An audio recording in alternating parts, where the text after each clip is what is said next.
Hello everyone. Hello to everyone in the Philippines, and welcome to our special lesson this Sunday. I hope you guys are all well and are having a good day and a good weekend. And it's nice to see you again. This is my second lecture to the Philippines, so maybe you've seen the first one. And today we're also going to take a look at the same concept of how we can bring about change, some kind of positive change. So I hope you can hear me well. I hope the studio is working fine and the microphone is working well and everything is okay. And today what we're going to do is take a look at life, actually, what we need to take a look at most.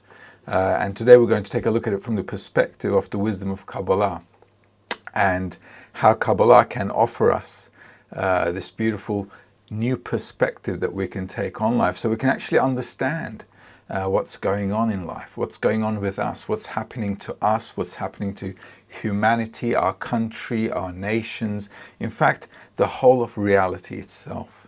And to look at it from the perspective of the wisdom of Kabbalah, maybe it's the first time you've ever even heard of the wisdom of Kabbalah, but so let's just start with what the wisdom of Kabbalah is, and let's see where all this takes us. And if you have any questions, please feel free to ask them.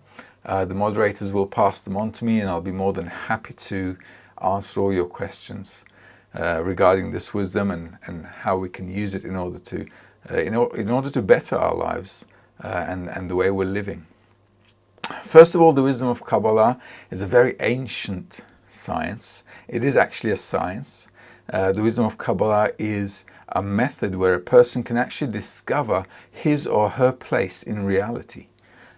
We can discover the reason for creation, the purpose of creation, why we were all created, and what we actually have to achieve and do in our lives while we're living here.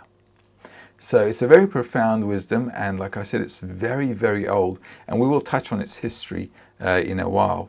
But for those of you who maybe looked up the wisdom of Kabbalah on the internet, you'll find a lot of strange things about it. And what I want to do is first clean up the air so we can have a correct definition, at least from the perspective that we're teaching it and the way we're learning it. Now, because this wisdom is very, very old and it's been mostly studied by a few people, there's always been this kind of blurriness around this wisdom. It's kind of misty around it, and that's why they kind of call it mystical. But the wisdom of Kabbalah isn't mystical at all. In fact, it's quite realistic, and it talks about only our existence and the reason for our existence and how we were all created, and from this level of creation, how we can achieve a higher level of consciousness. And it's this consciousness that actually all of humanity is seeking. It is actually this seeking for this high level of consciousness that allowed us to develop for thousands of years. In fact, from what the scientists call the Big Bang until now, our whole development has been a purposeful one. Because behind everything in creation there's a reason and there's a purpose. And life is actually streaming us, it's pushing us, guiding us towards the purpose of life. Just like in life, we do everything towards a purpose so that we can achieve something or achieve what we want or get what we want. Life also has a purpose. And this is why also we are purposeful beings. So the wisdom of Kabbalah only talks about how we're connected in nature and how we're connected to this creating force that created everything in reality, and how we can actually live with that force consciously, as conscious beings. So what we have to do as humanity, in short, is to give ourselves a bit of an upgrade, like they do in computers and software, because the way we're functioning right now as humanity, as you can probably see all around the world, is not very fun. It's quite dangerous, actually, and our human development over thousands of years hasn't been a very pleasant one. to say the least.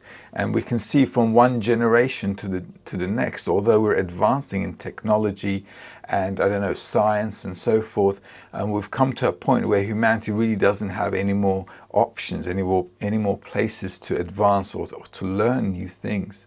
Mostly our science is now technological development. There hasn't been really any scientific breakthrough in a lot of things. It's just technology being developed from the science that we already know about. So, in short, the wisdom of Kabbalah is not something mystical. It is a science where we can discover the whole of reality and the reason for everything in reality and for everything that happens to us. On the internet, you might have, if you looked at it, or you might look at it in the internet after the lecture today, you might find a lot of weird things about the wisdom of Kabbalah. Some people call it black magic. Some people call it, I don't know, they even have yoga according to the wisdom of Kabbalah. I don't know how that will work. But we're going to touch its history. However, although there are many things around this wisdom, there is only one thing that is really profound about it.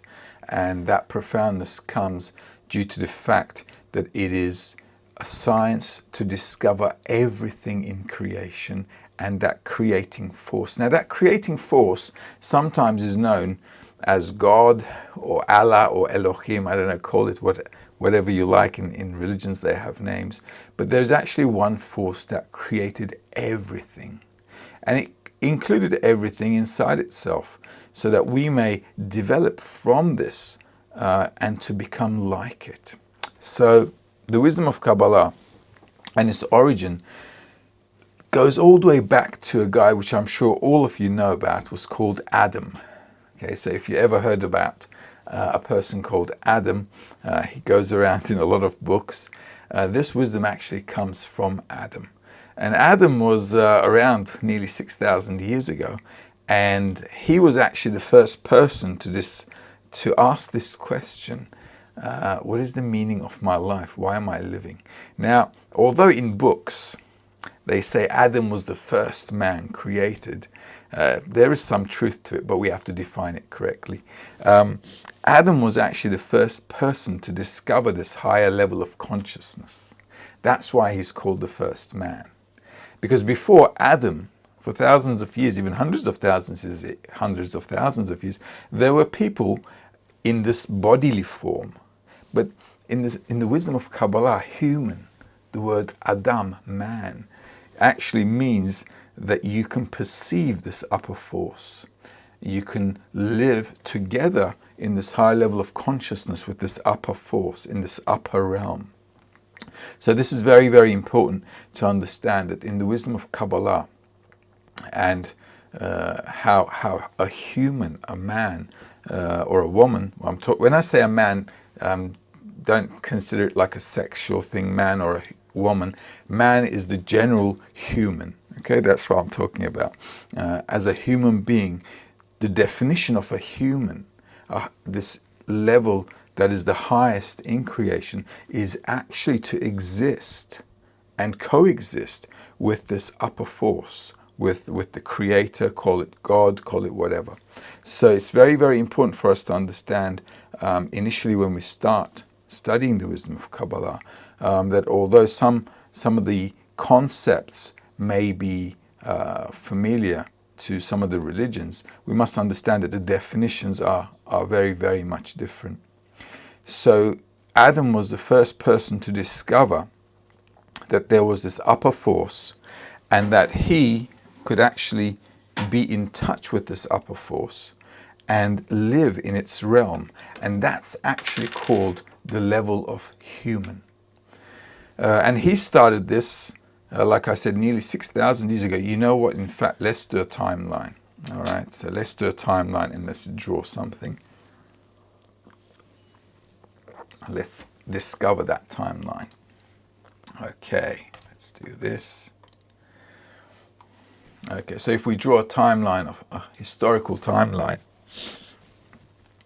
we can say that Adam was the first man who in fact was the first person to discover godliness, or the Creator, or this upper force. It doesn't really matter what definition we give, because the important thing here is the concept that there is a force that created everything. And it's actually logical from the perspective of our existence to kind of assume that there is a creating force, simply because we can pretty much see that we didn't create this reality. So I didn't create myself, I didn't create the world, I didn't create the trees, the animals, and the sun and the moon. So there must be a force that is creating.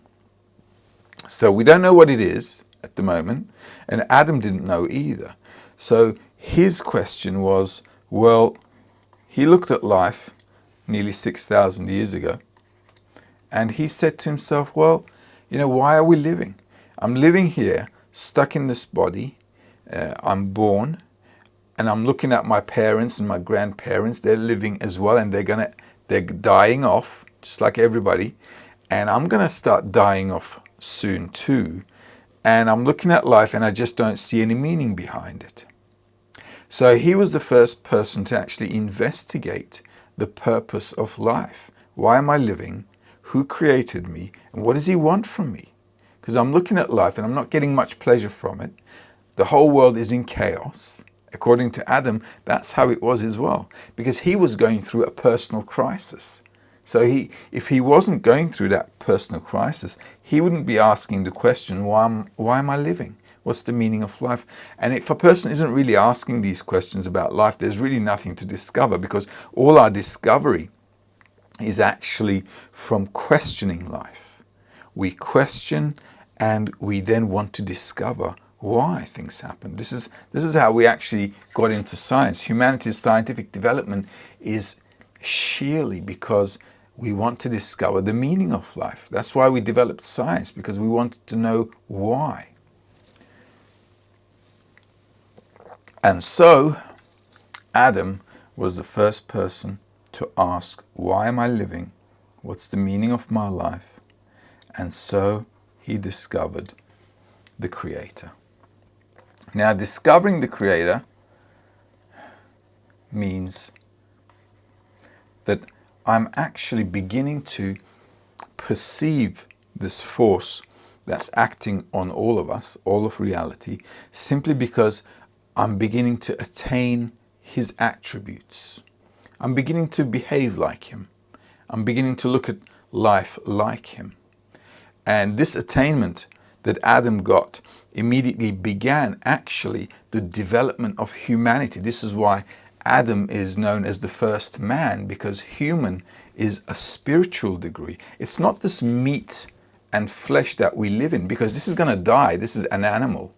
Just like a monkey dies, a cat, dog, or any animal dies, our body dies as well, because this is not the man that they're talking about in the books. The man they're talking about is existing at a higher level of consciousness, which is beyond this body. So immediately from Adam onwards, humanity began to develop, meaning that a series of people started to discover this Creator. And those people are known as Kabbalists. And this is how the wisdom of Kabala first developed. Throughout generations, there were many Kabbalists. After Adam, many of them were, through every generation. Specific, important one was given to a man called Abraham. Now, Abraham is also a special guy, because up to Abraham, the Kabbalists, such as Noah,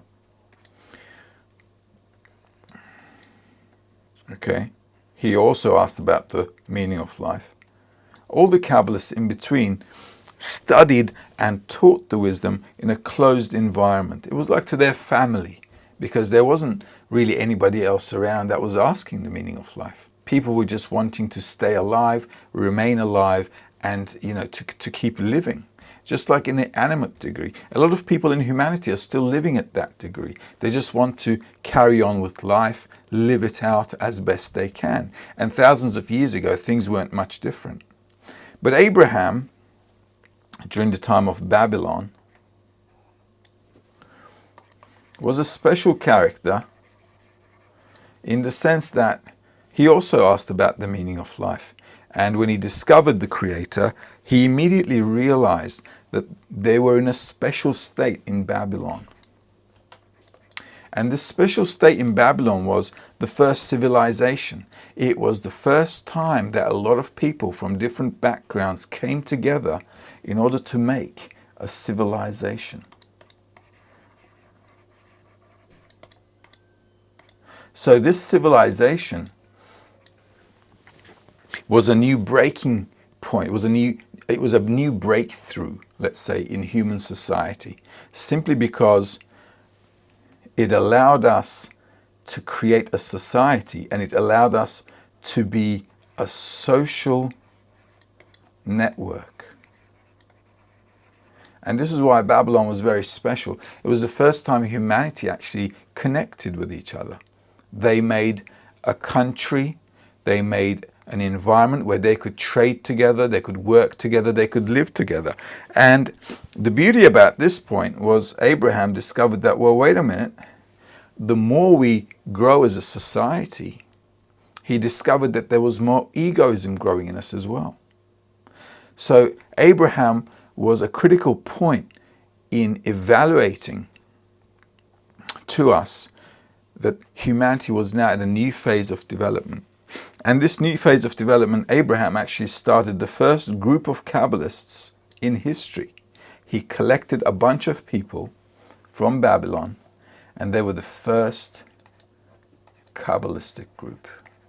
And in fact, after them, you'll note that religions came, all kinds of other methods came, but none of them really maintained the Kabbalistic approach.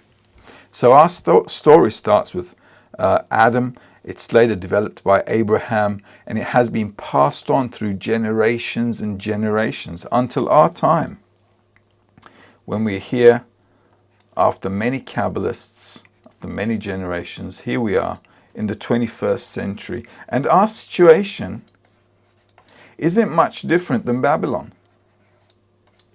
If you think about it, Babylon was a huge civilization, and now in the 21st century, our whole world is one global mixture of humanity. And it is actually a new Babylon. A new Babylon. We're all connected through our mobiles, even today. If you think about it, there are many of our friends around Philippines watching us through this mobile.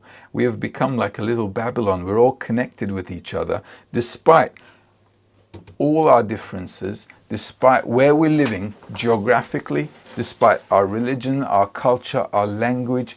The whole world is now one big Babylon. Everybody's trading with each other. There is no one person that can really be disconnected from this environment that we're all in and we're living in. So the Western world, the Western society, and even remote parts of the world are all developing according to the generality of humanity. And as we can see also, as we develop, we are going through more and more problems globally. We're going through economic problems. We're going through social turmoil. We're having a lot of natural disasters. Also in the Philippines, I'm sure you're also aware, you're also going through some natural disasters as well, time to time, with floods and hurricanes and so forth. Because the whole world is integrated in this new era in the 21st century. And this is something that we now as humanity have to start studying and start learning about what's going on, what's bringing about this new turmoil that the whole of humanity is going through. So the wisdom of Kabbalah opens up the gates for us, opens up our vision, and it describes to us why all these things are happening. So from Adam, people started wondering about the meaning of life. And in the 21st century, a lot of people are asking the meaning of life. A lot of people are asking why we have problems, and we simply cannot solve those problems.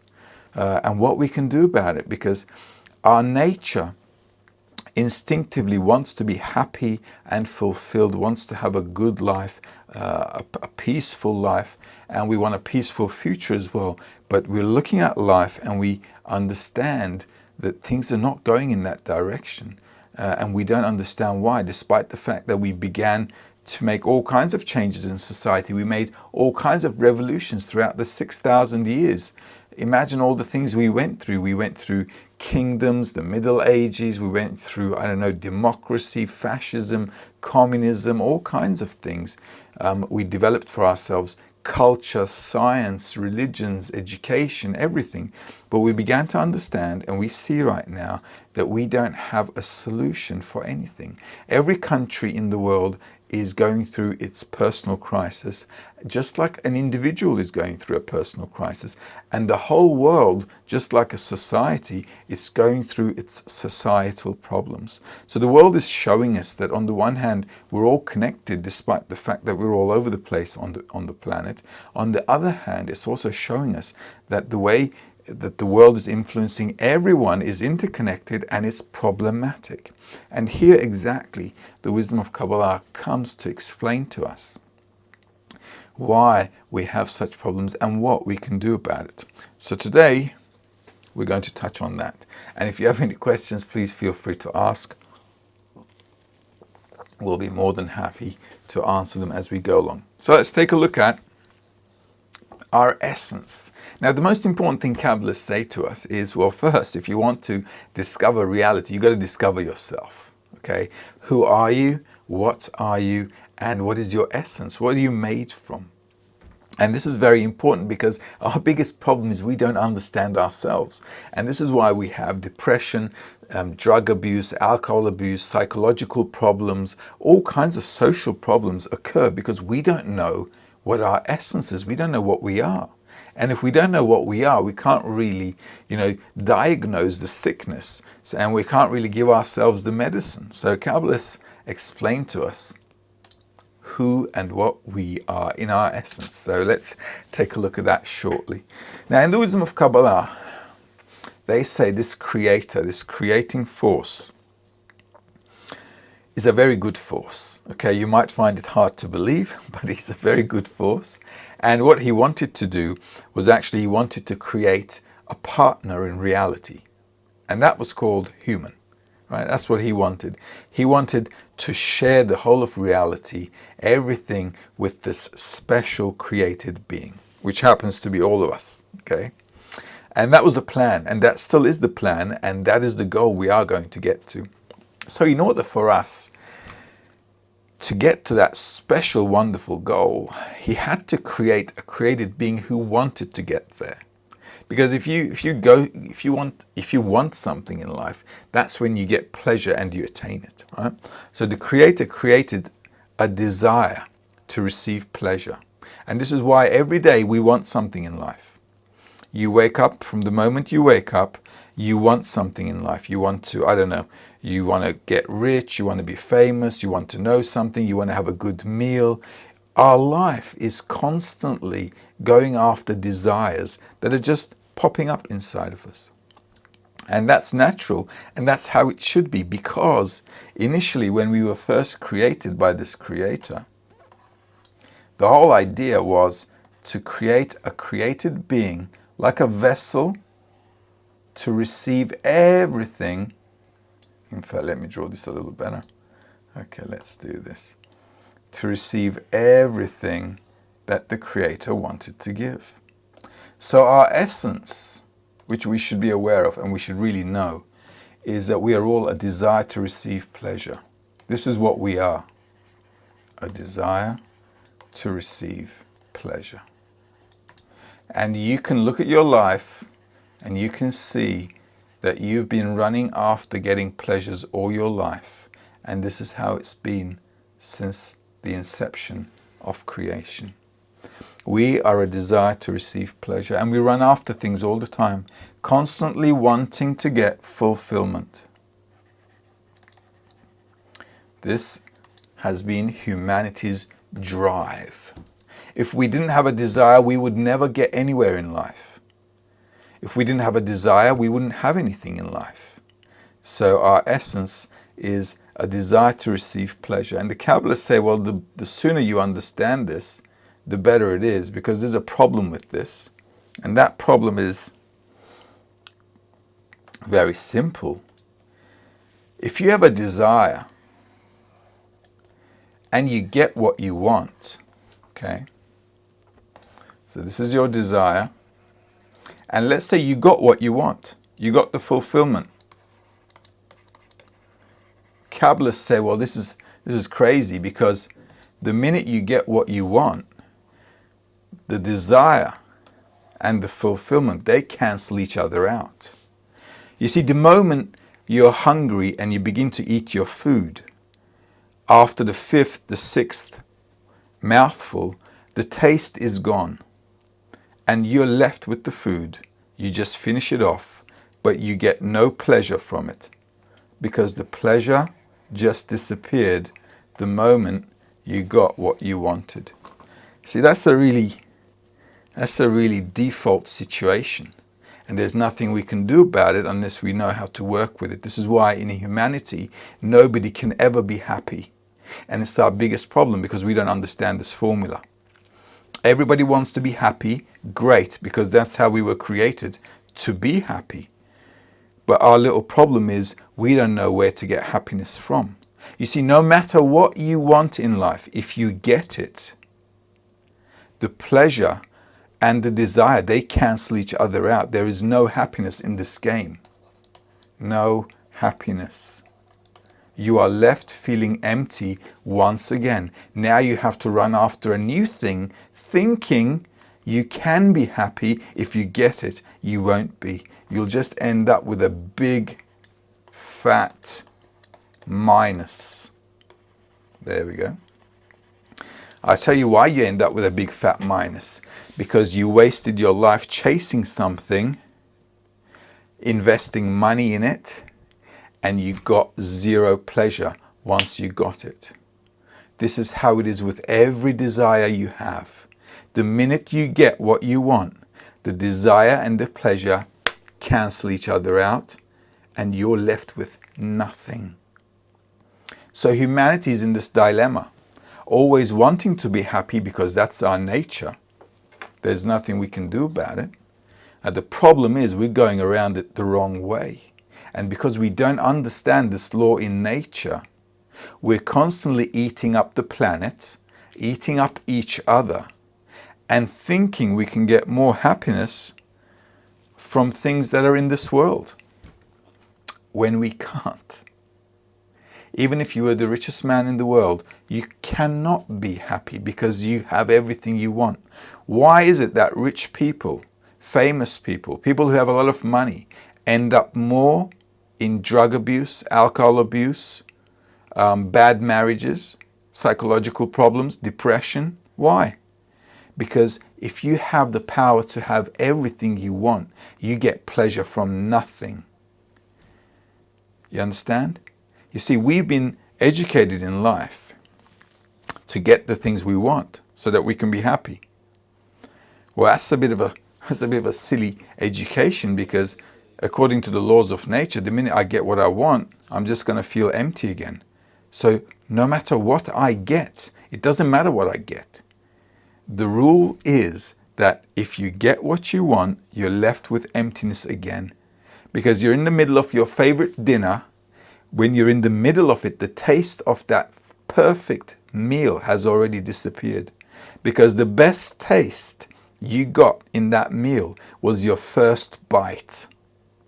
And after the first bite, the taste and the pleasure started going less and less. It started to diminish. And you're there in the middle of your meal. What do? You're just eating it to finish your meal. And at the middle of your meal, what are you thinking about? You're thinking about dessert. Because the pleasure from the meal is already gone. That's all. So what we have to understand is there's a rule here in nature. On the one hand, is pushing us to be happy, to find happiness, which is our nature. And on the other hand, we're looking at the life that we're in, and we can't get happiness. It just doesn't work out. And it won't work out unless we understand how to short circuit this thing that we've been evaluating. Evaluating here. So this setup that we're in is a lost cause. And humanity's biggest problem is the lack of understanding of this formula. So let's take a look at how we developed throughout history. Okay, let's take a look at our historical development. Now, from the beginning of humanity,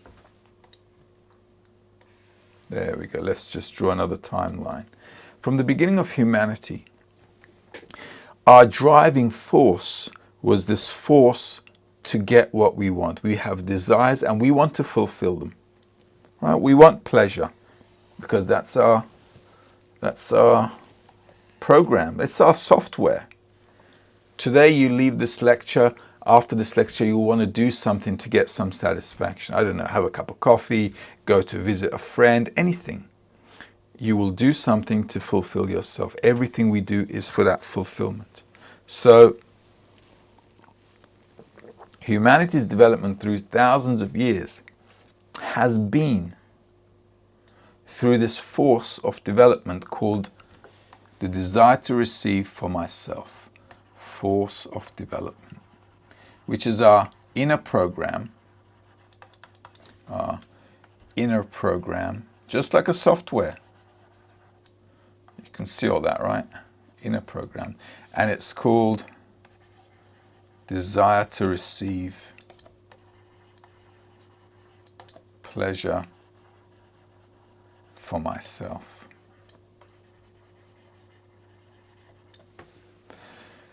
This desire to receive pleasure is okay. Desire to receive pleasure for myself is also okay, simply because it's our software and program. But how to go about using this so that we can develop properly. Now, humanity has been using this nature of ours in the form that we can see in the world so openly right now, in egoistic way. And this egoism has been actually this force that's been developing us. So from the development of humanity, for thousands, in fact hundreds of thousands of years, we've been going through, developing through phases and achieving what we wanted in life, such as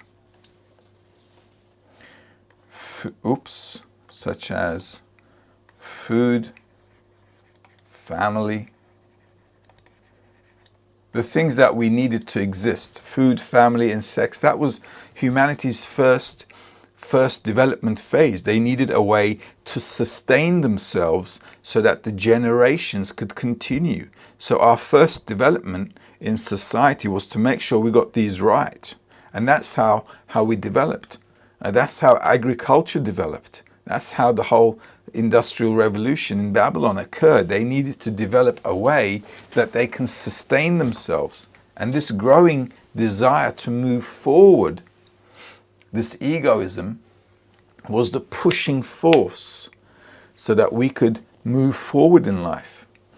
So we developed food, family, sex. Then we wanted to get rich. This is how kingdoms started, because some people in society wanted more than others. Before, we were all sharing. We shared everything because coexistence meant we had a future. But now, when society developed into a civilization, what happened was people wanted to get rich. So we had a desire for money. We developed a desire for money. I saw that my neighbor has 2 sheep and I have only 1. So I decided I need 3. And this is how becoming rich developed. Everybody started to trade with each other. Instead of the old communal way, we decided to do different things, and different people traded with different people. So we developed money. We had a desire for richness, desire to be rich. And with Babylon also, we developed the desire to rule, honor, to rule. These are desires that developed humanity. We began to, actually, on the one hand, we began to develop as society. On the other hand, we began to drift apart. Because all these things now divided society. Now in society we had richer people, poorer people. We had in society those who ruled the people and those who were ruled. So humanity, with this growing desire to constantly want and get and get and get, began to develop desire to govern. And then in humanity, after the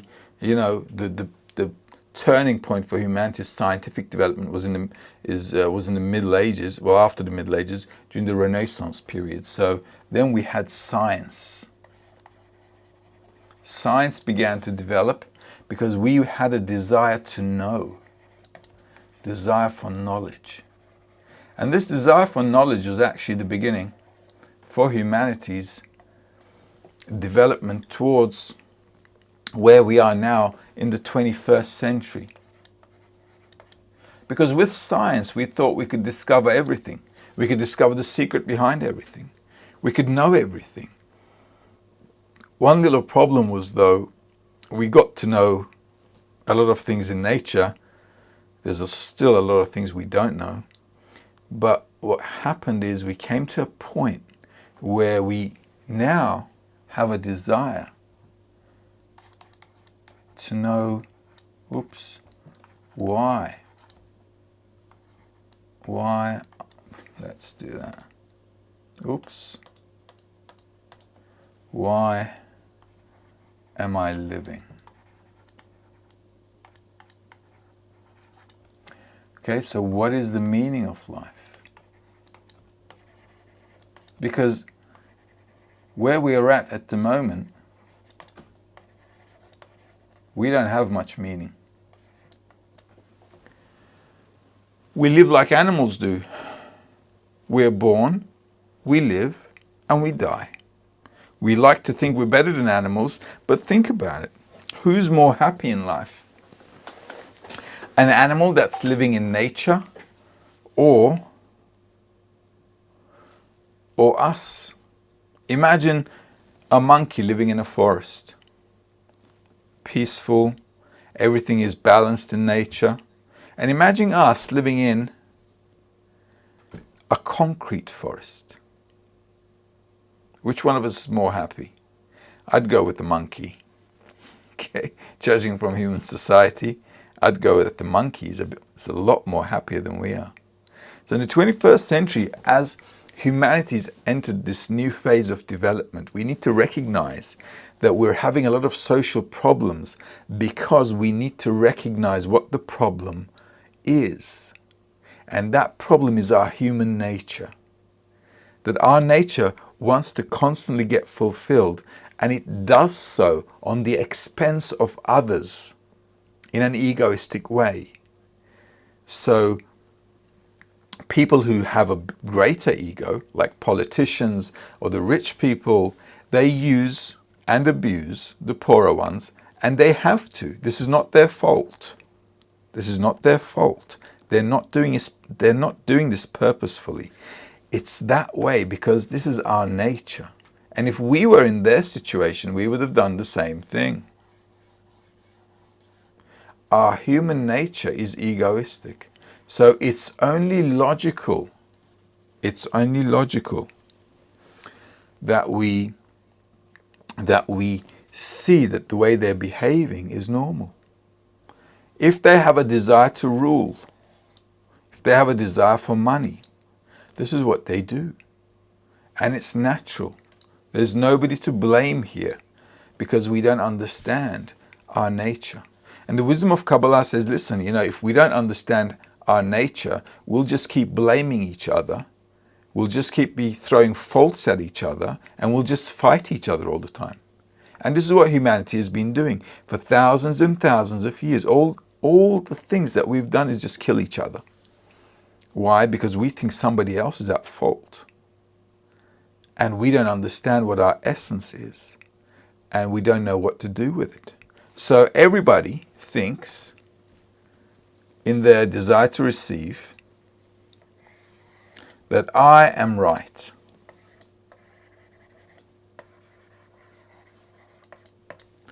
And the others are not. And this is our human nature. And due to this fact that we disregard the other simply because we're living in our own little box, this is our own little box, and it's a limited perception of life because I just see myself and I think there are other people doing a lot of things in the world. And I want to correct what others are doing. And I want to make myself look right because I think I'm right. Well, Kabbalists say, well, there's nobody who's right. Nobody can be right. Simply because we're living in a nature that's given to us by creation. And it's egoistic. And there's nobody to really blame because that's how we're born. And just like a child, a baby grows up, and as the baby grows up, he or she begins to want more things, don't they? Children grow up, and as they grow up, they want more things. Why? Because their ego is growing. So humanity's egoism is the same thing for thousands of years. Our egoism has been growing. It's been wanting more and more and more. And now we've come to the 21st century where we have, what do we have? We have social disasters. Social disasters. Imagine the number of problems there are in human society. So our social disasters are ecological chaos.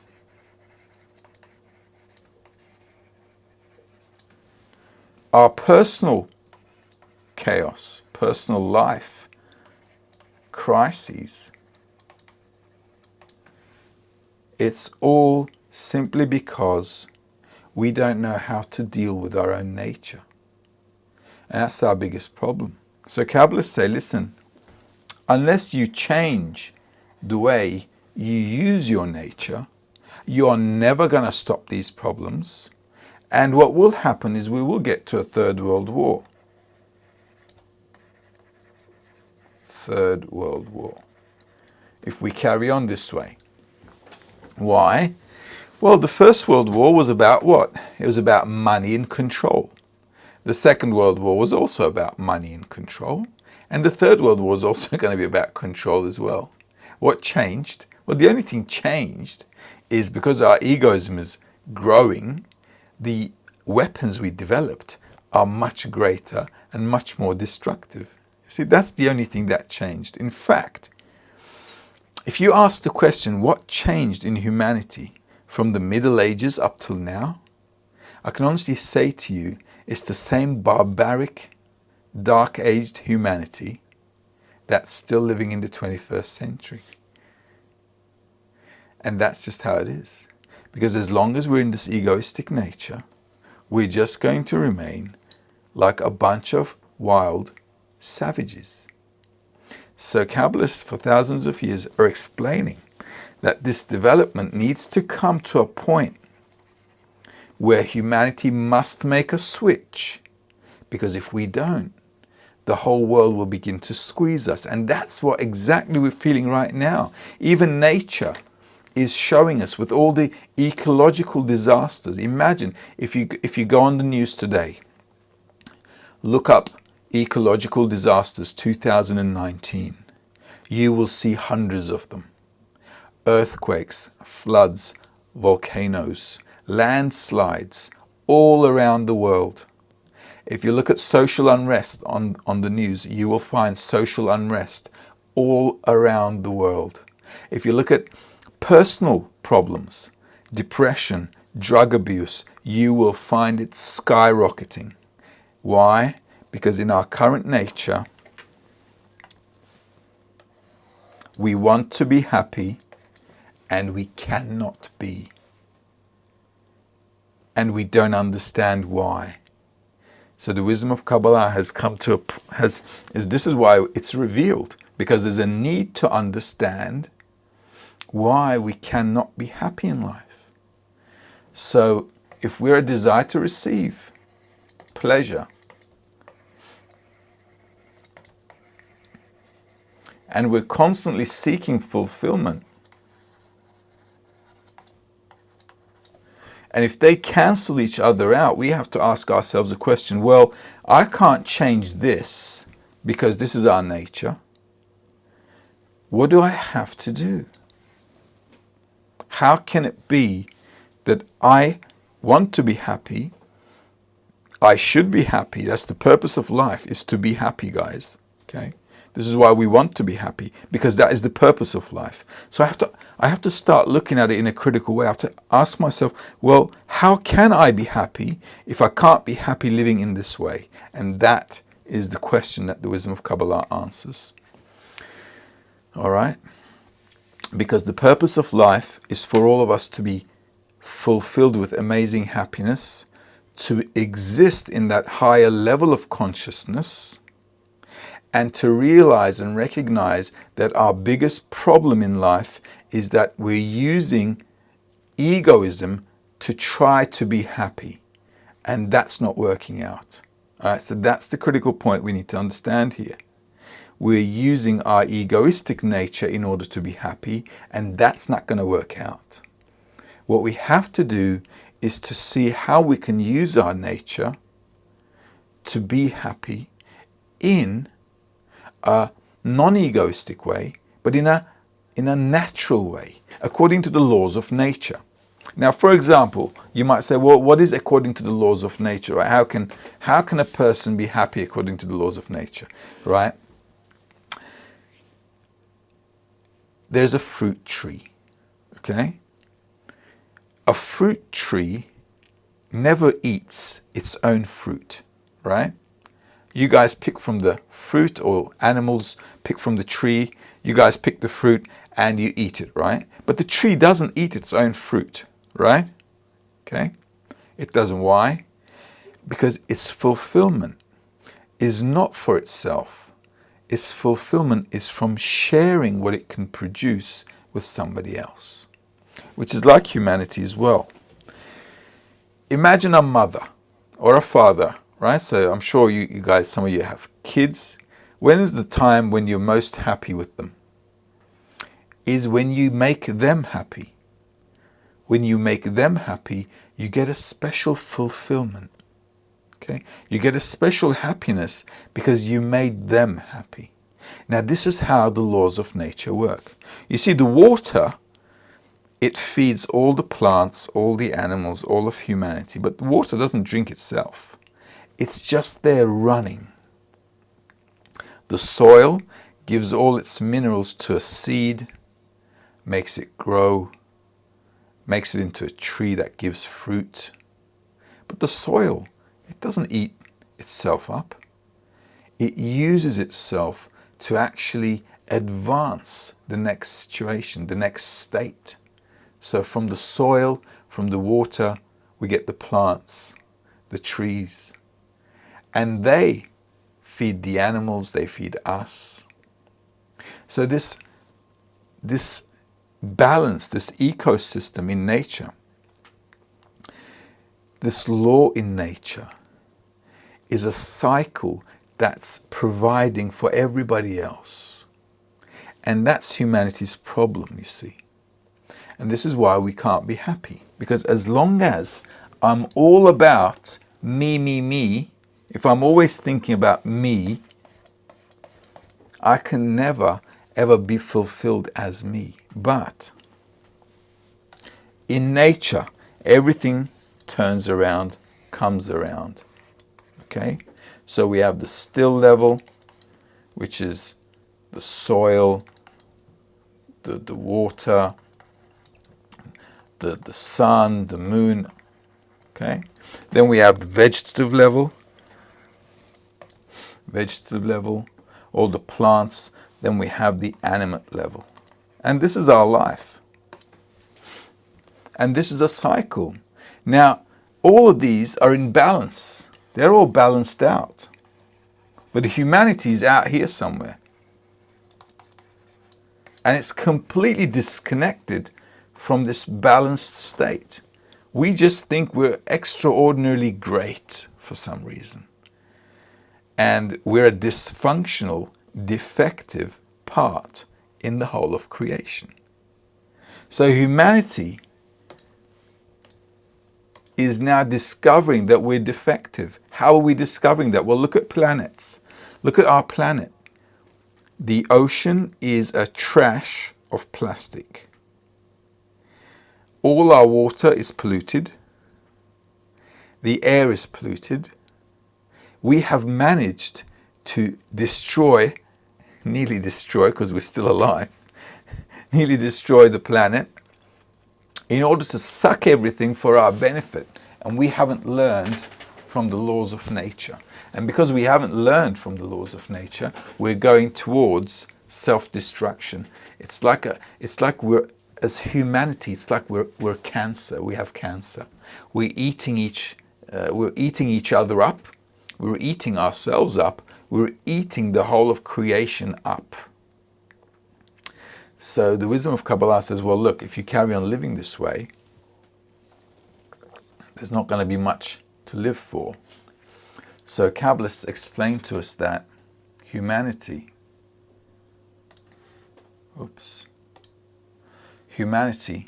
as the pinnacle, it really is the pinnacle of creation, has to integrate itself in a balanced way to the animate, vegetative,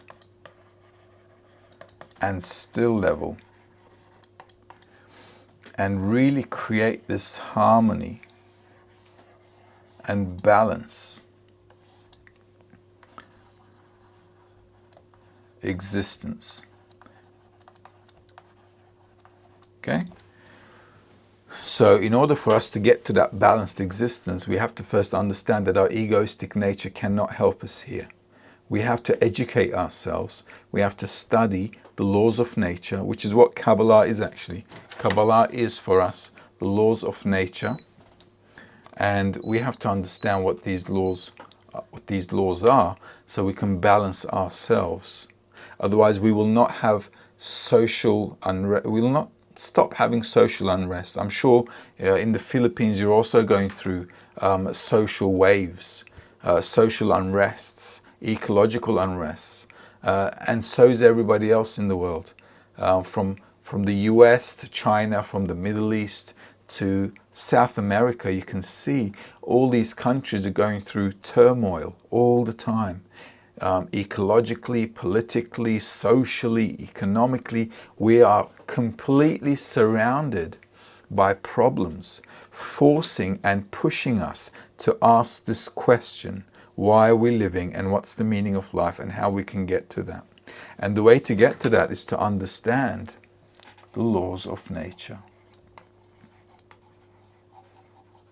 And Kabbalah is the study of the laws of nature, so we can integrate ourselves to the laws of nature in order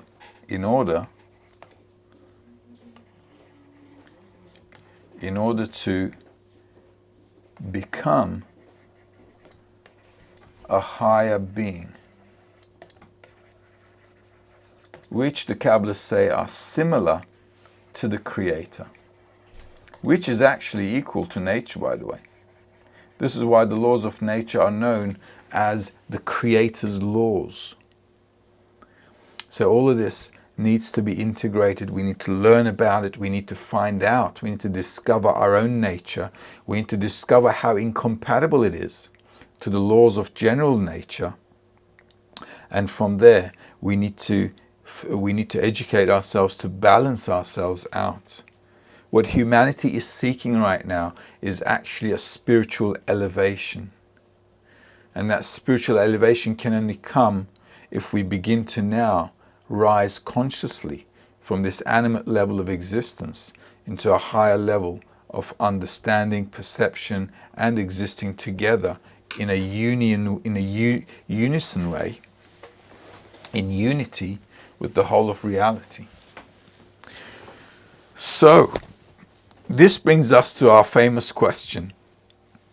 A lot of people ask in life, do we have free choice? What do you guys think? Anybody has an idea on free choice? By the way, if you have any questions, let me know. I think you guys can also communicate with me here on Zoom. So if you have any questions, if you got your camera on, I can see you anyway. I can see there are a few people there sitting in the Philippines. Hi to everyone. So if you have any questions, feel free to ask, because this development in humanity is very important. We're at a turning point in human development, in human history. And if humanity doesn't make a conscious change, nature will force us to make a change. And the way nature forces us to change is not very nice. It will be through a lot of ecological problems, through natural disasters, where we will begin to reevaluate our existence from suffering. And the wisdom of Kabbalah is against us suffering. We don't want to suffer. We want to understand, we want to educate ourselves, and we want to grow consciously so that we can, bypass this suffering. So this is very important for us to all understand, that the wisdom of Kabbalah has to take us, the wisdom of Kabbalah or suffering will take us to a new level of existence, whether we like it or not. Humanity is like a fruit on a tree. It has no choice but to grow and become this beautiful, juicy fruit on the tree. However, if we miss the opportunity to pick that fruit is going to mutate and it's going to turn rotten.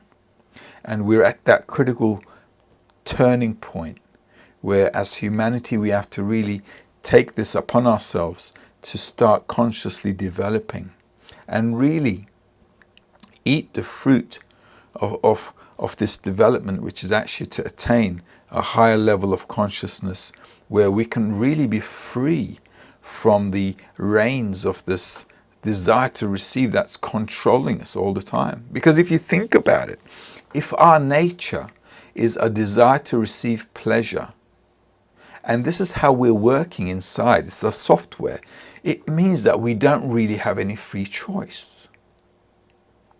How can I have any freedom of choice if my nature is constantly demanding from me to get pleasure?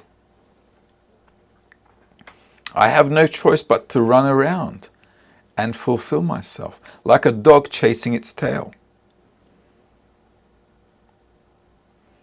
This is how the state of humanity is. We're constantly running around like a dog chasing its tail, wanting to get more and more and more, and we won't get nowhere. And this brings us to the question, if this is our inner software, and we're doing everything according to this inner software of wanting to get more and more pleasure, then how can we be free? How can we even have a free choice? It's just running us. It's ruling us. It's like a program with a software. It has no other option. It's just running that software. That's it. So there comes a question. Are we free at all? Or are we just like animals living instinctively?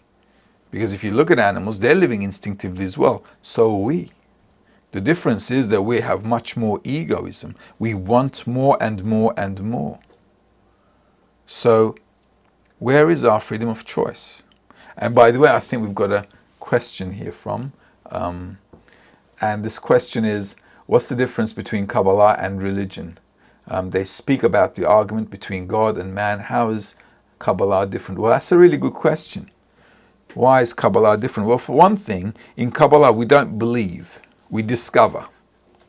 And that's a critical importance. In religions you're taught something and they tell you, listen, this is how it is, and you have to believe it. Well, the Kabbalists say, well, listen, if you haven't attained it, you telling yourself you believe it is just nonsense. So in the wisdom of Kabbalah, there is no God until you attain God. And that's one hell of a difference. You see, religion is therefore telling you should believe things which you haven't discovered, which you don't know about. And does the person who taught you know? He doesn't know either. So how is he teaching you? Well, somebody told him. So religion is this thing for thousands of years. People have been telling each other to believe when in fact there's nothing really to believe.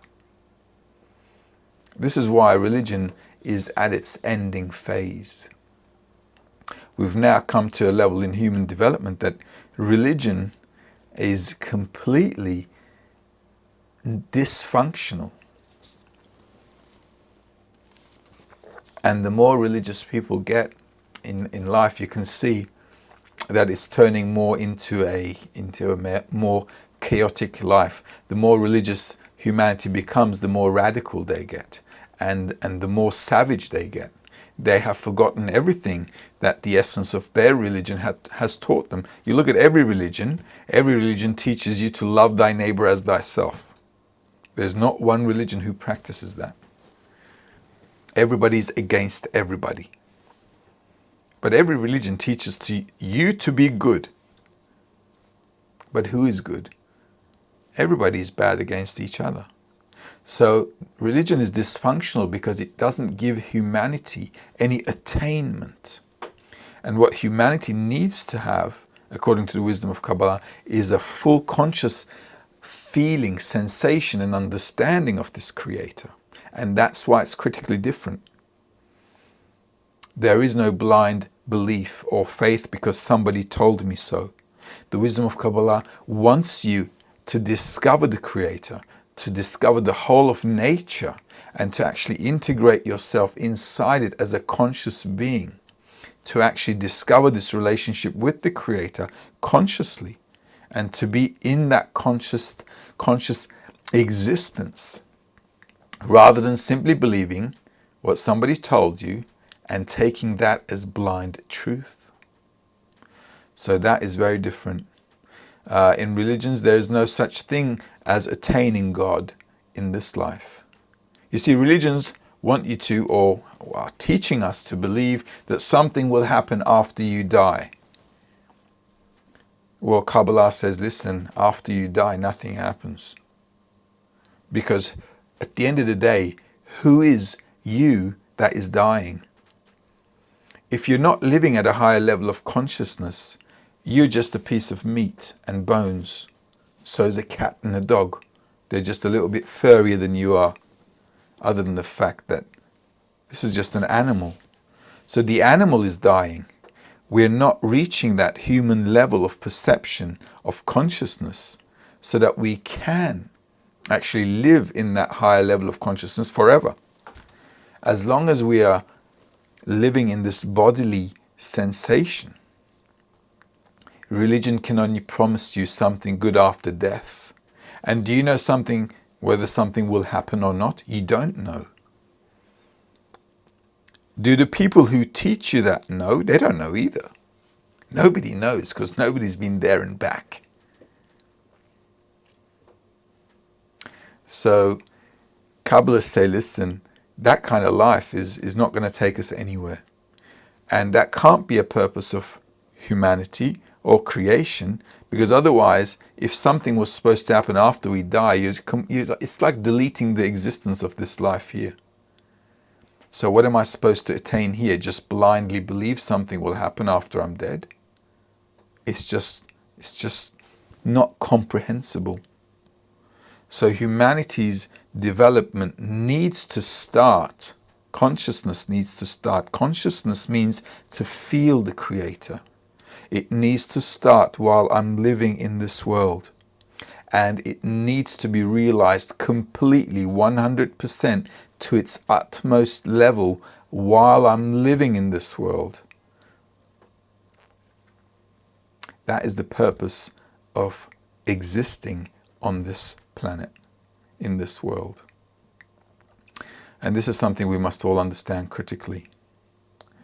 So This is the difference. Does everybody need to study Kabbalah to reach the change of program? Well, I'll tell you something. I don't know if we'll call it Kabbalah in the future, but humanity has to change. That's one thing. And I think from life, we understand that from life. The wisdom of Kabbalah, to study it seriously, people come and study it seriously. But the purpose of life is for everyone in humanity. Everybody. There are 8 billion people in the world, and 8 billion people need to come to this consciousness. And people who study Kabbalah actually help people and themselves to reach that level. The thing is, that's a really good question. It's also a very deep question, and maybe we need to answer it with a drawing.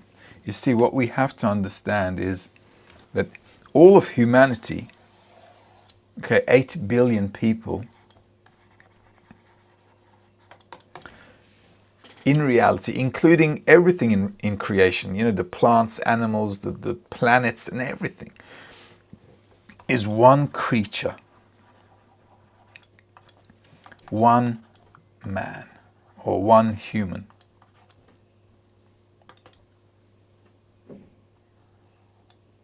One human. So, if in the whole of humanity we have a group of people studying the wisdom of Kabbalah, and by the way, there are quite a lot of people studying the wisdom of Kabbalah with us around the world. All around the world we have friends. What happens is it gives a ripple effect. It's like in the body, right? All of a sudden, let's say I'm sick, I take a pill and it hits my stomach, and from my stomach it begins to, affect the whole body, right? Until I heal. So same here. In humanity, if a group of Kabbalists, let's call this a group of Kabbalists, which can be anyone, right? So hopefully we'll have some friends in the Philippines who want to become Kabbalists as well. What happens is they have a ripple effect, like maybe you heard about the butterfly effect, right? So one butterfly flutters its wings in Africa, causes earthquakes in Japan, let's say, So what happens is we have a ripple effect. Just like now, for example, you guys are now in the Philippines watching this lecture, right? All of a sudden, you had maybe this question about the meaning of life, so you wanted to come and listen, right? Or you asked about, well, why are we having, ecological problems? Why is our country going through turmoil? Or why am I going through my personal life as a turmoil? Why am I having problems? Why is my country having problems? Why is the world having problems? Why is this life a mess? So what happens is, when a group of Kabbalists start to study, because they're integrated inside humanity, and all of humanity is in one creation, just like how we're connected, right? From one mobile phone, you can listen to me somewhere in the Philippines, and I'm here somewhere else. So this whole concept of being connected is actually because all of humanity is like one body. So what happens is when a group of Kabbalists start to study, they begin to influence and change the opinions and the outlook of others. Now this is really important to understand, because we're all connected. Just like all the organs in a body are connected, just like all the cells do their role in order to maintain the body, just like all the cells come together to make the organs, all the organs come together to make the body, and they're all connected and interconnected, and they work in harmony when they're a healthy body. Well, the same with humanity. See, when a group of Kabbalists start to study, they immediately begin to influence those that are close by to them. And this is critical because also very logical, because this is how humanity develops. All of a sudden in the Philippines, you guys are asking about the meaning of life. All of a sudden we've got friends in Japan. We've got friends in the US. We've got friends in China, Russia, Europe, Middle East, Africa, all around the world, South America, North America, everywhere. Everywhere, people are beginning to wake up. Why? Because from the one hand, life is pressuring us. And from the other, a Kabbalistic group wants to give humanity the solution to this pressure. Because life always works between plus and minus. We can't have one without the other. No day without the night. No sweet without the bitter. No good without the bad. Everything in life must be from two opposite angles. So what happens in that way is, on the one hand, we have life pressuring us. Life is pressuring humanity from all over with all kinds of problems. Economy, social unrest, depression, wars, conflicts, you name it, epidemics, everything. Life is just pressuring humanity from all over. So Kabbalists, a group of Kabbalists, what they do is they want to correct this situation. They want to bring this outer pressure into a balance from an inner pressure, so that we can balance things out. Okay? So a group of Kabbalists want to counter that force, counter all the negative force with a good force. And what happens is, oops, sorry about that. I think there's something ringing here. Just bear with me. Okay. Okay. I've got a few things open on the computer because what I have to do is, okay, there we go. Because I've got a few things open on the computer to get the questions in, so they're all ringing. Okay, so what we have to do is balance this negative force, okay, with a conscious development. Okay, and that's very critical. So a group of Kabbalists, when they study, when all of us are studying to advance consciously, what happens is it influences other people in the world. Let's actually do that with a different color. And this influence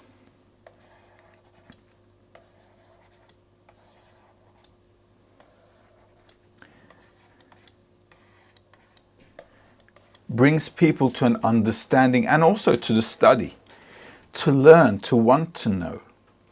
So we should all come to the study of Kabbalah. Might not be named Kabbalah in the future. I don't know what form it will take in the future.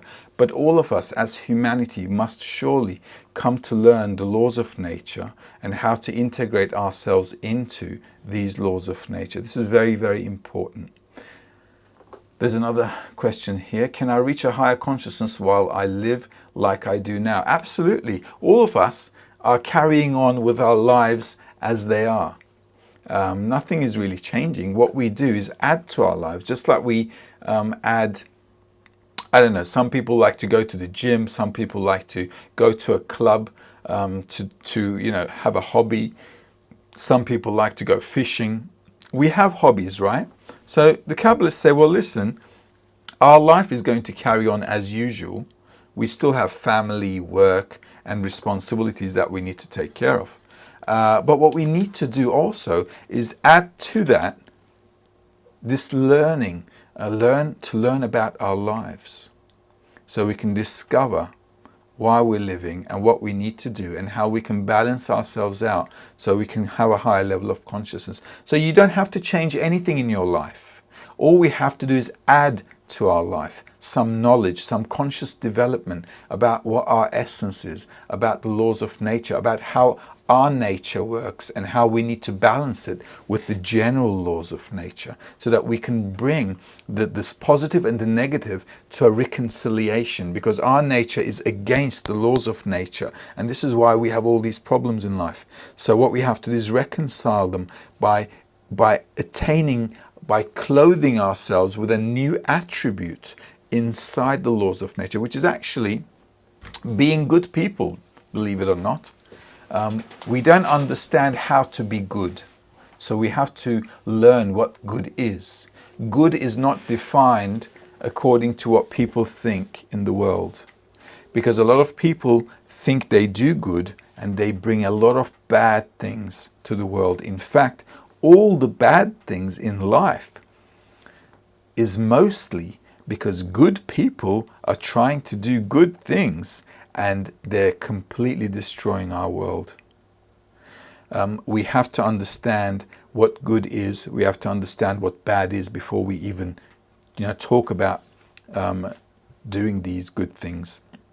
So the wisdom of Kabbalah first wants to tell us that, listen, just like kids go to school, we have to go to learn our nature and human nature and the laws of nature. So first we must get conscious, and then we start integrating ourselves correctly into life.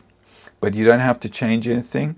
You can reach a higher level of consciousness while you live right now the way you're living. All you have to do is add the study so you can grow consciously. That's a really nice question. So we don't have to close ourselves into a monastery or go up to a mountain or whatever. We live like normal people in society. I also have a job, family, go to work, do all these things.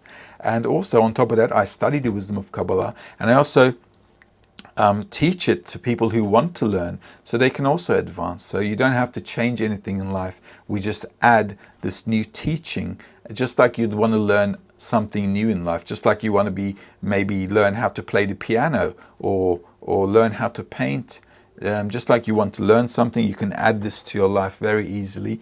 And because you're in the Philippines, we have a nice group of people there who can really help you out. You can join us virtually, work with us, study with us. It's not a problem at all. There's another question here. Can I reach a high... as a Filipino, how does Kabbalah offer me a better life? Well, that's a good question. Well, let's look at it from a personal perspective, right? Whether you're a Filipino or anyone actually, because we're like Babylon now. Everybody's all over the world. But just think about it right now. Okay, this is you, right? And you are living in the Philippines. Okay, so you're living in the Philippines, and this is the greater world, right? This is the world, and you're in the Philippines. Now, in the Philippines, just like everybody else around the world, what do you have? You have family, work, friends, okay, health, I don't know. What else do you guys have? Family, work, friends, health, whatever else you have in life, government, ecology, everything. Ecology, society, all kinds of things, media, everything that's influencing you in life. Okay? So you have all these things. And you know what? Everybody around the world has the same things. And sometimes we find all these things that are pressuring us very overwhelming. Okay? So we don't know what to do with ourselves. With family, life, work, we don't know. We're in a dilemma. Okay? So you're in the Philippines in a dilemma. But you know what? I've got friends in Australia, in the US, in Europe, in Russia, in the Middle East, in China, South America, that are going through exactly the same thing as you are. And this is why the whole world is now like a Babylon. It's all mixed up. It's like all of us are living the same things, just in different countries. but we're going through the same things. We're going through life. Life is really chewing us up. And it's chewing us up with all these things around us, with work, friends, society, health, government, ecology, family, media, everything. It's just a one big mess. We're in this big mess. So as a Filipino in the Philippines, what you'd be doing is thinking to yourself, well, what do I want from my life? Okay, so what do I want? This is a critical question you need to ask yourself. What do I want? What do I want to be in life? I'm looking at life, I'm looking at society, and do I want to carry on living like this? Or do I want to, do I want to attain a higher level of consciousness? Do I want to attain the meaning of life? Do I want a better life? All of us want a better life. And the only way to get to a better life is if I can balance myself against all these forces from the outside. And that's what the wisdom of Kabbalah really gives a person. You begin to counter and you begin to balance yourself out. You begin to be a bit more selective. Even today, if you never studied the wisdom of Kabbalah, you learned one thing today. And that thing is that the desire and the pleasure cancel each other out. So if there's one thing you can take from today's lesson, and you can see it upon yourselves with experience, it's really tangible. No matter what you get in life, the minute you get it, the pleasure disappears. Even if you take this one rule from this lecture, you'll understand that you need to be very selective for the things you're running after. That already is consciousness, I tell you. Because normally people just run around chasing whatever they want because it just pops up inside of them. Now I want an ice cream. Now I want to go on a trip. Now I want to do this. Now I want to do that. They just run after things really like an animal. But the minute you press the brakes and say, wait a minute, there's a law I just learned. No matter what I get, I'm not going to get pleasure. No matter what I receive, the pleasure is just going to fade away. It's just going to disappear, evaporate. If I know this already, then you can already start to be selective about what you want. That's already consciousness, if you ask me. So as a Filipino in the Philippines, you have to ask yourself, well, what's the meaning of my life? What do I want from my life? I think that's the biggest question everybody needs to answer. And once you know this rule here, you can begin to be making conscious decisions about it. Even that's consciousness. Because 8 billion people around the world are running after their desires like cats and dogs. And for you to step on the brake and to think, do I really want to go after this or not? It's already like 100 years ahead.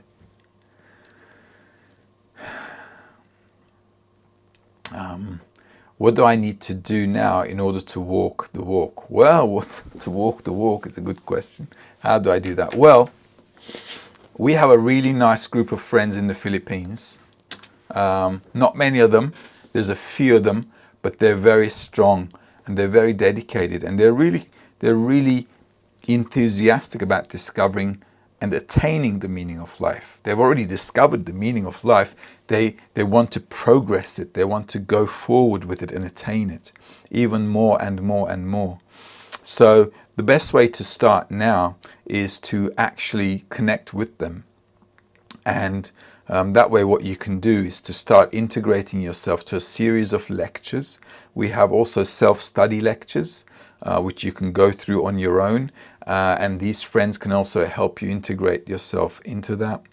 And that way you can actually take the first step forward and to start to first understand these laws in nature. Because to understand the way we live, to understand our life is very critical in order to start making sense of the things that happen to you. Because our biggest problem in life is what? There's you in the Philippines, right? Here you are living in the Philippines, right? And something happens to you, right? Something happens and you say to yourself, why me? Has anybody asked that question to themselves? Why me? Something happened, say, why me? I'm sure everybody asks that question because everybody does. Why me? Well, why not? Okay, why not? You're a part of 8 billion people on the planet.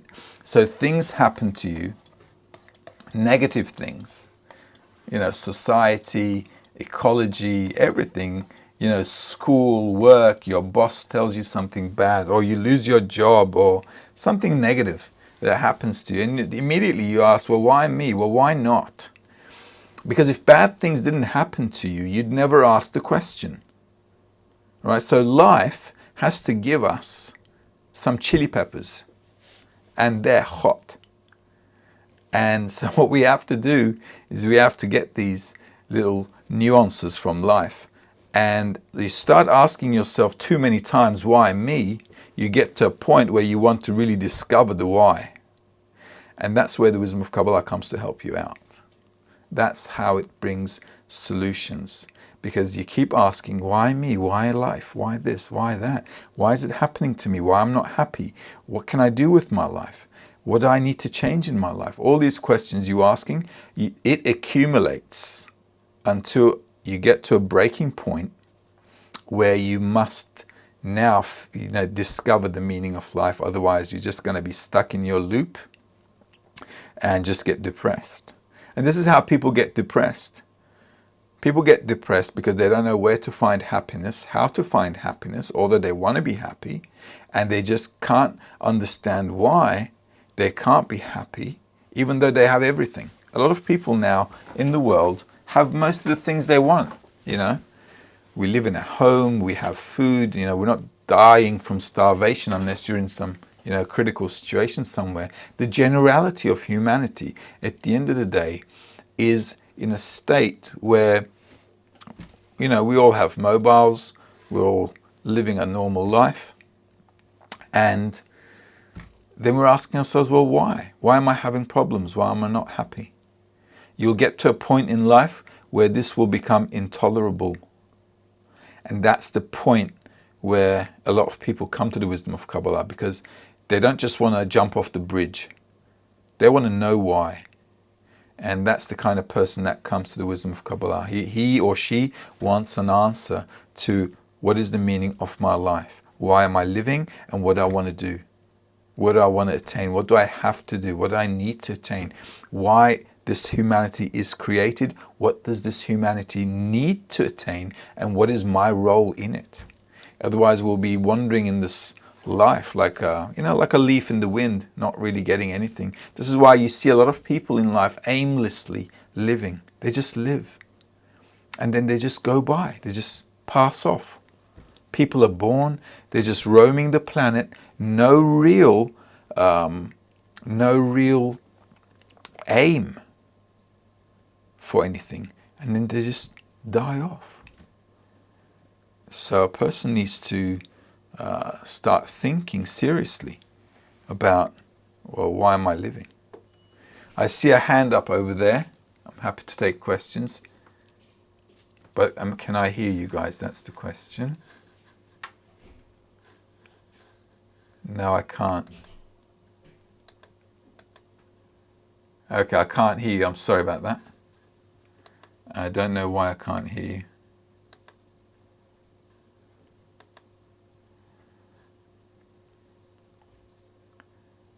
Okay, maybe you can write it on Zoom. Sorry about that. Okay. While you write that, I'll answer another question. What do I need to... I think you have a question. Okay, from Manila. Why do I hesitate taking the jump? What is missing or holding me back? Was that your question? Was that the friend's question who raised his hand? No? Okay, so there's another question coming. I'll answer this one in the meantime. So a friend asks, why do I hesitate taking the jump? What is missing or holding me back? Well, look, one thing that holds people back is that they haven't suffered enough. Okay, and suffering, when I mean suffering, I don't mean physically. It's a qualitative thing. You know, a person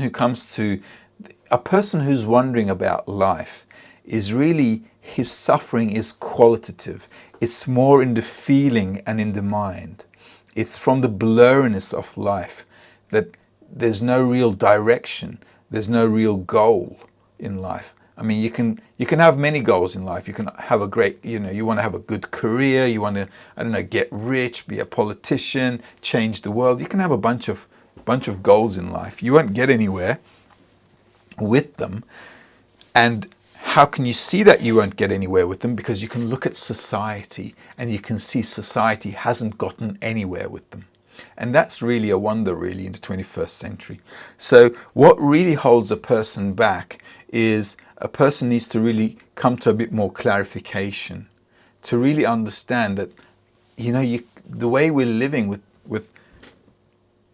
desire and pleasure cancelling each other out, there's just like, you can't live like this. You need to either have a bit more awareness that this is how it is, and this will really pinch you, and then you'll take the leap. Or you can really look at life and evaluate it today. For example, after the lecture, right? After the lecture, take 15-20 minutes for yourself and ask yourself this question: what did I want to get in life? What did I get? And even if I did get it, what pleasure did I have left in me? Ask yourselves these few questions about life, and you'll see that if you had pleasure in life, you wouldn't be here watching the wisdom of Kabbalah right now. I'll tell you that much. If you guys were happy in life or content, none of you would be here. You might be rich, you might be poor. The person who comes to the wisdom of Kabbalah is a person who's like thinking, well, what's this life for anyway? Really. This is, just think about it. The most pleasure you get in life is from sex. The second is from food. Okay? So everything that humanity is really doing is fulfilling these two pleasures: sex and good food. This is the two best pleasures you have in life. And how long do they last? A few seconds. That's it. We're running around to get rich in order to have great food that lasts for a few seconds, and we're wiping out our whole life just for that. It's amazing and it's crazy. It's absolutely nuts. So you've got to come to this understanding that you're running after all these things, and for what? You can't change the world. I'll tell you why. Because you're going to end up dead. And once somebody else comes in your place, he's going to do whatever he wants. So he can't change the world either. Okay? Sold game. Dead. End of story. And that's it. So what do you have left in life? Food, sex, wanting to make a difference. And all of these last a few seconds, and you wanting to make a difference is not even going to happen. That's it. End of story. And humanity is chasing all these things that doesn't make sense. And if you come to the understanding that all this doesn't make sense at all, you'll start studying Kabbalah and you won't look back. That's the difference. Right then, there's another question from there. Oh, did I get the... Okay. Okay, I think I answered all the questions. Was there another question? How did you get to study Kabbalah? Did you have people you knew that studied it? How did I start Kabbalah? I'll tell you how I started Kabbalah. I was also looking for a meaning in my life. That's how I came to Kabbalah as well. I was in Sydney. I was an accountant. I'm an insolvency... Well, I used to be an insolvency accountant. And I had a good education and a good career too. But like I said, when you have good things and you don't get pleasure in life, it's a big question mark. Because throughout childhood, I was raised so that, get what you want and you'll be happy. It's okay. Sounds like a good deal. So I got what I want, and I discovered I'm not happy. So how could that be? All my life they were teaching me if you get what you want, you'll be happy. And it turns out that's not the case. So there was a big question mark. Because I start looking at life and thinking, well, wait a minute. I want to be happy. I have everything to be happy, but it's just not working out. I mean, like, well, what's this? There's something not right. So you start asking about, well, why am I doing all these things? Why am I running after all these things if I'm not going to get pleasure from it? So I had this big question because I was at a big dilemma about being happy. Well, what am I really living for? Because I did everything they told me to do in order to be happy. Everything. And I understood that everything they told me was a big fat lie. And that's it. You cannot be happy the way you're living. And to discover that, well, that just, when it fell on me, it was like a ton of bricks. So I felt this urge to discover that there must be a meaning and a purpose to life. I really had this now question burning in me. So I ran after it. And then I found the wisdom of Kabala. And by the time I came to Kabala, I went through a lot of stuff.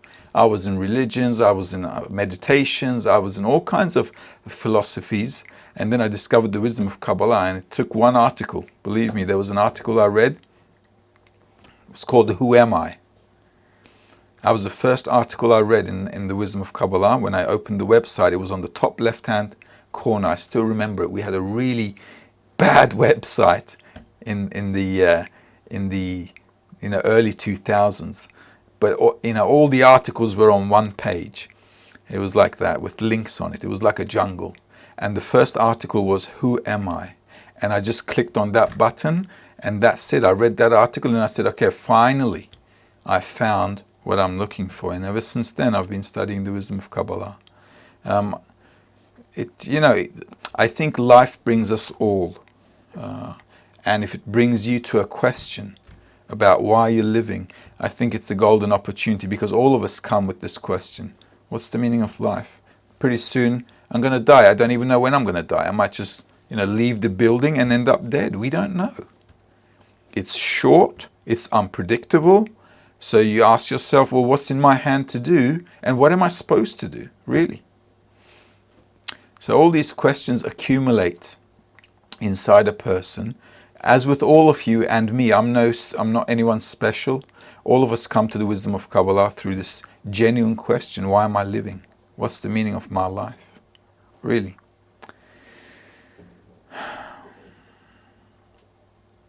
And I didn't know anybody who was studying Kabbalah, to be honest with you. When I came, the group was pretty small. It wasn't like a huge global group like we've got now, because I came in 2002, and then I joined the group in 2003. By the time I got to know the guys, it was like after I read all the books, and there wasn't anybody in Sydney, so I had to write to find out. And then there was a few guys who popped up, and then we got together. But I didn't know anyone personally who studied the wisdom of Kabbalah. So it was like really, it was a really good moment when I discovered a few people, because then I realized, I'm not abnormal, because I see that other people are also asking about the meaning of life. So that was already like great, because nobody at work was. At work, everybody was like, career, life, what are we going to do on the weekend? And so when I discovered a few people asking, well, what are we going to do with our lives? That was already like, whoa, I got some oxygen. Great. So, next question from Manila. How did you get to, okay. Can everybody study Kabbalah? Any age, sex, religion? Do I have to give up every pleasure in this life to be happy? Elhor is asking. You don't have to give up anything, guys. And Kabbalah, Kabbalah is not a religion. You can keep your religion. There's nothing wrong with keeping your religion, because religion is a cultural thing, and you can keep it. Kabbalah is above these things. Kabbalah is about discovering the whole of life. Religion is something else. Religion doesn't really ask you or train you or educate you to be at a higher level of consciousness. So if you feel like you need your religion, or you can stay in your religion, there's no real problem with that. Kabbalah is not a religion, so you don't have to convert to anything. Kabbalah doesn't belong to any religion. It's from Adam, and from Adam, there was no religion during Adam. Adam was, a guy who discovered the laws of nature, who understood that there was a force governing everything in life called God, as we call it in the 21st century. God, Allah, Creator, Elohim, it doesn't matter what you say. And he said, wow, the purpose of life is to live at his level of consciousness. So that's already something completely different from religion. So you don't have to change anything. You don't have to give up anything. If you want to be spiritual in terms of the wisdom of Kabbalah, to rise to a higher level of consciousness, you just need to add this to your life in terms of studying. Just study, I don't know, once a week, twice a week, whenever you want. Also a question from Manila. How did you find happiness being a Kabbalist? Well, for one thing, you become free of this body that constantly whips you to run around. Okay, our body is like this. Maybe you watched all these. Sometimes you watch it in movies, right? They have these.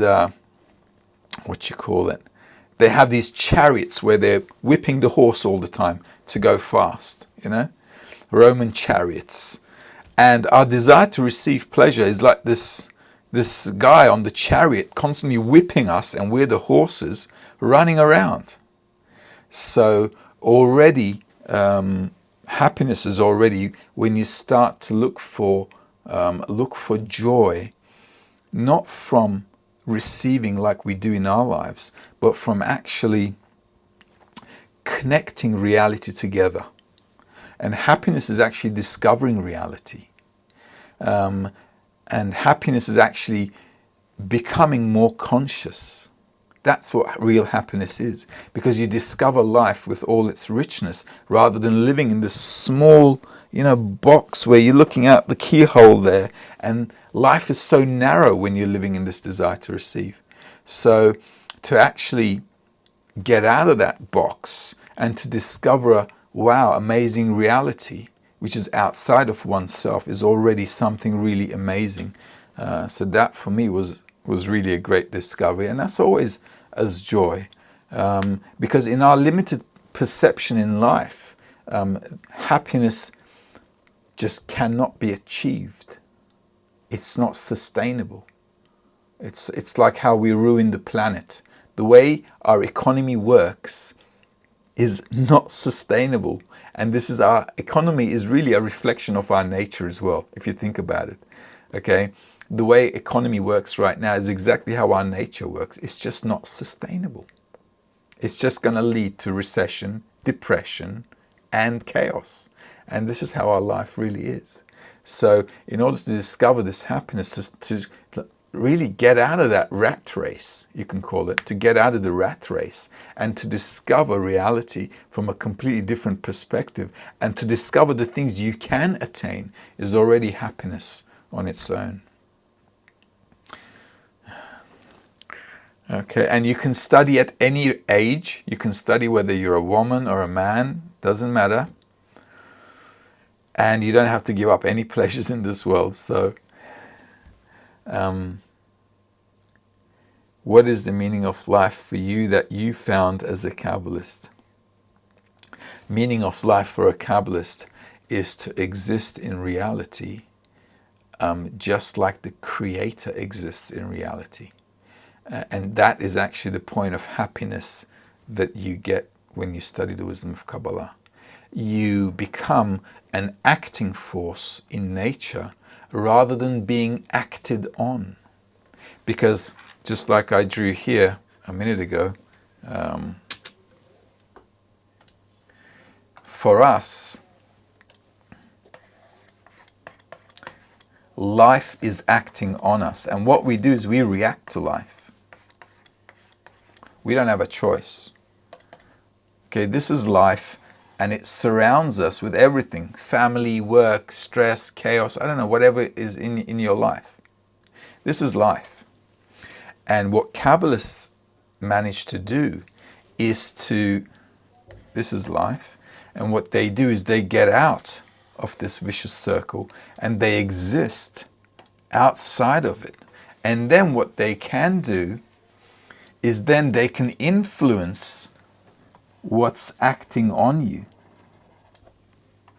So they actually become the force that influences reality and life from a different perspective, from their point of existence, which is having the same influence as the Creator, because this is the Creator's realm. And a Kabbalist exists in that zone. And then he has influence. He has influence on life. And that's already something amazing, because it gets you out of the rat race. It gets you out of all the limitations of this world. So to exist in a state of a Kabbalist is already something really great and amazing. You're completely free. That's where you find freedom.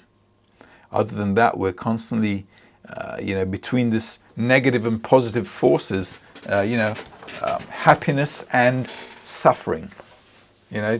That's it. That's our life is. We run away from suffering and we're constantly seeking happiness and fulfillment.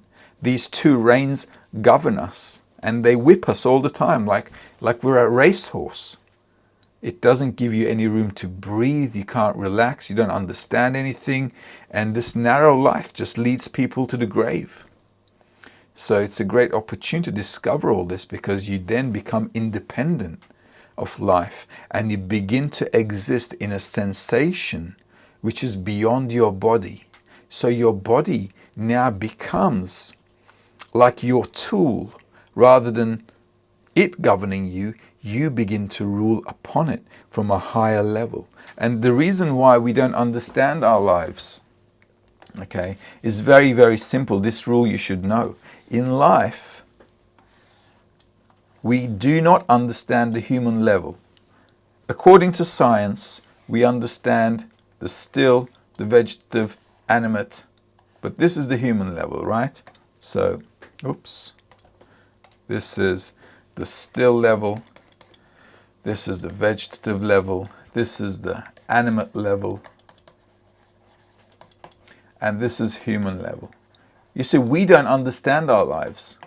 We understand biology, okay? We understand botany. We understand physics and chemistry. We understand all that stuff, but we don't understand ourselves. Ourselves, we don't know.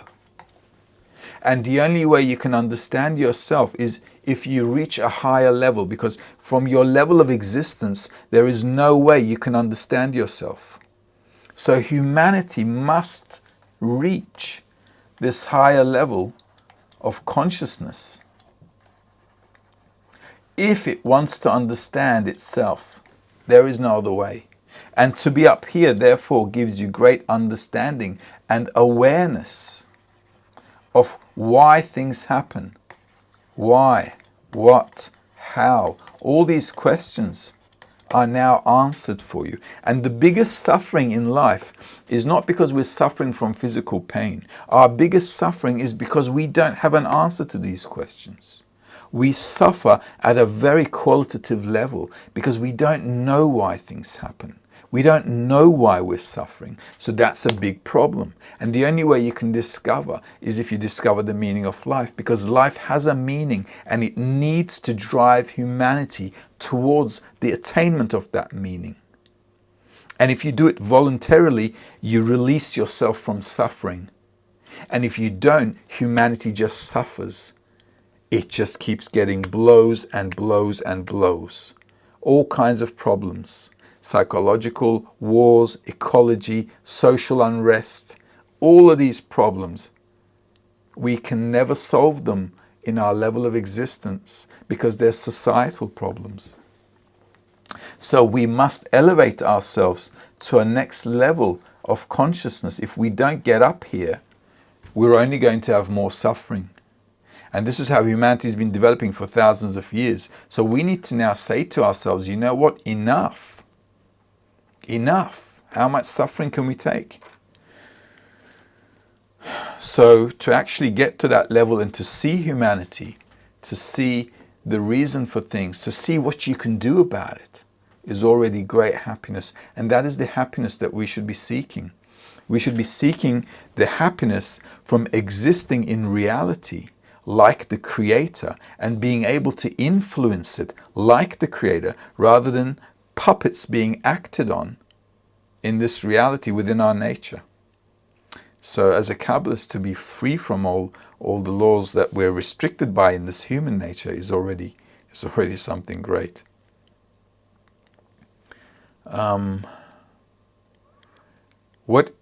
Was it scary to be one of the very few around you that needed that definitive answer? What gave you the courage? Elor is asking. Well, I didn't have anybody asking about the meaning of life when I started to search. And I think the biggest downfall of that was, you're right, being alone was a bit funny, because I'm looking at my friends and everybody around me and nobody's asking about the meaning of life. So when you start to look at yourself and you look at your environment, nobody's asking, and you're asking about the meaning of life, you feel a bit weird. You feel like maybe I'm going through depression or something, because everybody's like, everybody's okay with life. They're all okay with it. And then I did have a few doubts about it, but I just couldn't let it go. I just couldn't bury it. And I couldn't bear it either. And I just had to find out. So I didn't stop. And I got into a lot of things as well, like I said, meditation, religions, all kinds of things. I must have read hundreds of books on spirituality, philosophy, history, all these things. It did feel a little weird at times, but I just had to resolve this problem. So you guys are very lucky, because there are people there around you who've been there, who can help you and support you. And we also have, we also have people who look after Asia. I'm one of them. So you'll always have support. You'll always have people to talk to. We can always have these lectures every now and then if you feel like you want to have a lesson where we want to get together. So we can really grow together. And we have an opportunity. When I started, we didn't have any of these opportunities. We were just, like in the deep end. So by the time I found a group of people who wanted to study, we got together. It just, it was like a few months until we got our acts together. For you guys, it's much easier because everything is ready. Technology is much better. In the 2000s, we didn't have such good technology.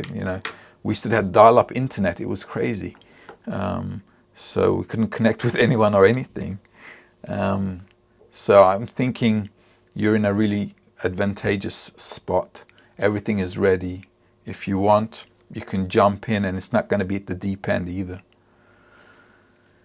How exactly can a group of Kabbalists sitting together prevent Third World War? Because we have a ripple effect. Just like you guys came. How did you all come? How did you all have a question? Because we create a ripple effect. Where did I put that drawing? Here we go. Okay. Because we create a ripple effect. When we study, believe me, the world awakens. Trust me. I'm also originally Turkish, in case you don't know, right? I'm Turkish. When I studied, there was no Turkish people studying Kabbalah. Nobody even heard about Kabbalah in Turkey. And now we have such a strong group. It's one of the best in the world. We have a great group. Even now, this broadcast we're doing is because they helped us to set us up. So the Turkish group did all the technology work. They help us to set it up. We're on YouTube right now live because they worked on it.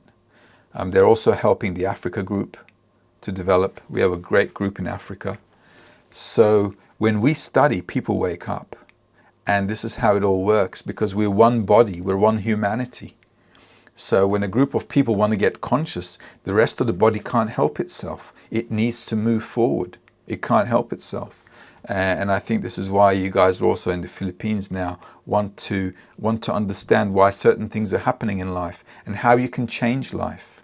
The way to change life is to start understanding our nature and what we can do about this nature, so we can start to work on changing our approach to life, and that will change life.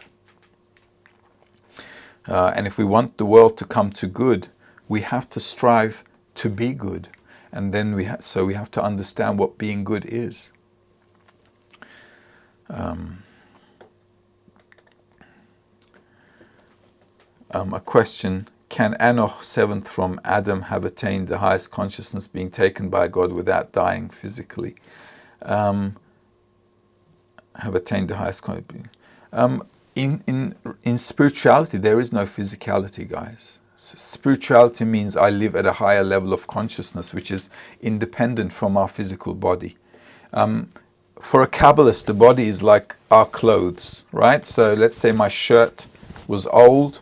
What do? It gets ripped. You throw it away and you put on a new shirt. And that's how our body is. It has nothing to do with our corporeal lives. Attaining a higher level of consciousness is existing in a different way of feeling reality, and it is beyond our physical body. So corporeality has nothing to do with it. Our physicality has nothing to do with it. This is why you can study whether you're a man or a woman, what age you are. It doesn't matter what your religion is, because it's above all these things. What we want to do is actually get to a state of consciousness beyond our body. So dying physically is not even discussed in Kabbalah. Death in Kabbalah means to be disconnected from this force in nature called Creator. Does Kabbalah alone have the answer for the meaning of life? Look, you have to search. I can't say to a person, this is the right thing for you. I went through a lot of stuff, like I said. I was in a lot of teachings. I went through the 4 religions. I looked into Islam, Christianity, Judaism, Buddhism. I've been through the I did my rounds. I looked in all kinds of spiritual teachings, from meditations, all kinds of meditations, to philosophies, Asian philosophies, and so forth. And you have to decide what's good for you. I can't be the judge of that, and nobody should be the judge of that. You should decide where your heart is feeling comfortable. I felt, after all the searching that I did, I felt that, this is the teaching for me. After all the stuff I went through, I felt this was it. So you have to search and decide for yourself what works for you, where you feel comfortable, where you feel like, yes, you know what, that answers all my questions. Because at the end of the day, we all come with a question, and you have to choose a wisdom that answers your question. And that answer should be fulfilling. Right then, ladies and gentlemen, I do believe we have come to the end of our lecture today. If there are no more questions, that is. If you have questions, I'm happy to take them. If not, okay, great. So I guess that's all for today. I'm more than happy to carry on with these lectures. We can touch on other topics if you like, if you feel like you want to continue. The best way to move forward is you're in touch with the guys in the Philippines. So have a chat with them. If you want to study the wisdom of Kabbalah, they know the roots where you can integrate yourself into this wisdom. And we're also more than happy to help you. We have a group of coordinators for Asia, and we'll be more than happy to help you with anything that will advance your learning and studying. In the meantime, though, have a great day. Have a great Sunday evening. All the best. Take care. And it's been a pleasure and a great honor to be with you all. All the best. Bye-bye.